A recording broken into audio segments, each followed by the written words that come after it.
बिस्मिल्लाहिर्रहमानिर्रहीम। अस्सलाम वालेकुम दोस्तों, मेरा नाम है Mohammad Bilal. Unique air cool and services channel पे आपको खुश आमदीद कहता हूँ। दोस्तों, आज इस वीडियो में हमारा जो मकसद है वो है कि अगर हमारे पास स्प्लिट एसी है और कूलिंग नहीं कर रहा और उसका जो पंप है वो बैठ गया है, तो किस तरीके से हम कंप्रेसर को चेक करेंगे।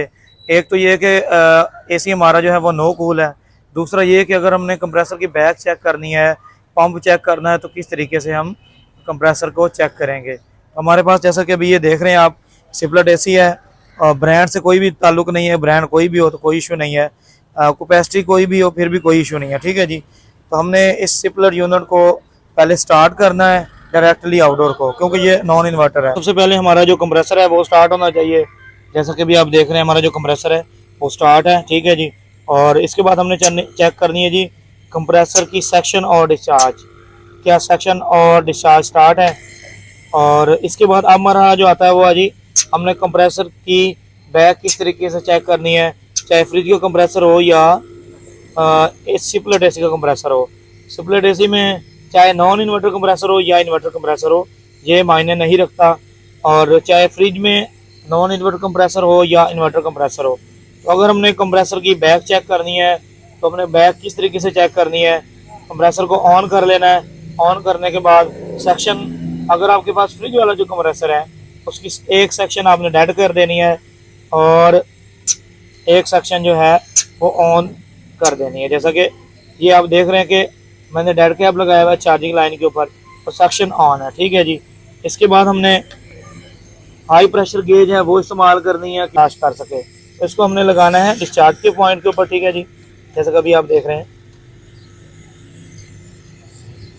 इसको अच्छे तरीके से टाइट करना है ताकि लूजिंग ना रहे। अब हमने गेज को ऑफ करना है और एम्पेयर मीटर के जो एम्पेयर हैं वो भी हमने साथ साथ देखने हैं।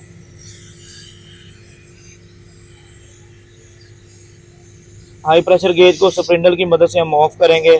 ठीक है जी। और कंप्रेसर मैक्सिमम भी 5 एम्पेयर तक जाने देंगे, ये 4.5 एम्पेयर तक इसका जो लोड है वो जाने देंगे। अभी आप देख रहे हैं 3.7 है और आहिस्ता आहिस्ता कंप्रेसर अपना लोड बढ़ा रहा है, क्योंकि हमने डिस्चार्ज का जो पॉइंट है वो बंद किया हुआ है।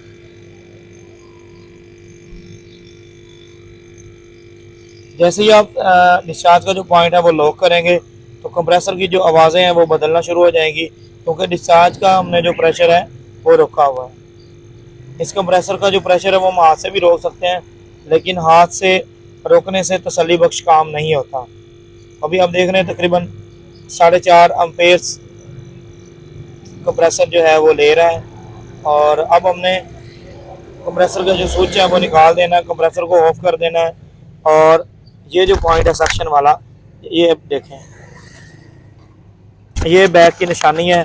अगर सेक्शन पॉइंट से प्रेशर वापस आ रहा है और साथ में ये देखें धुआं सा नज़र आ रहा है, तो हमारा जो कंप्रेसर है ये फुल बैक मार रहा है। इस बैक को दूर करने के लिए अब हमने क्या करना है, ये जो कंप्रेसर के ऊपर डिस्चार्ज वाला पॉइंट लगा हुआ है, इस पॉइंट को हम खोलेंगे और यहाँ से हम ऑयल अंदर डालेंगे।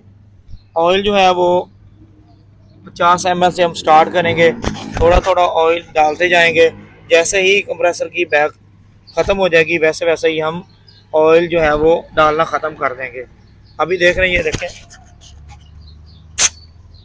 इस कंप्रेसर में बैक है और ये फुल बैक मार रहा है। एक चीज़ और, जैसे ही हमने गेज का जो प्रेशर है वो स्टैंड चेक किया था, ये तकरीबन 250 के करीब था।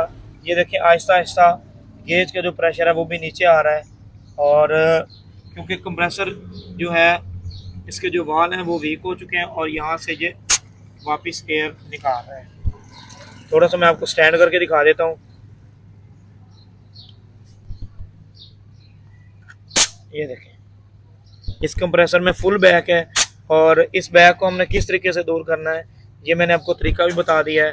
सेम प्रोसेस अगर हमने फ्रिज के कंप्रेसर की बैक चेक करनी है तो सेम प्रोसेस हम इस्तेमाल करेंगे। तो मैं उम्मीद करता हूँ मेरी ये वीडियो आपको पसंद आई होगी और इसी तरह की खूबसूरत वीडियो में मिलते हैं। अपना ख्याल रखिएगा।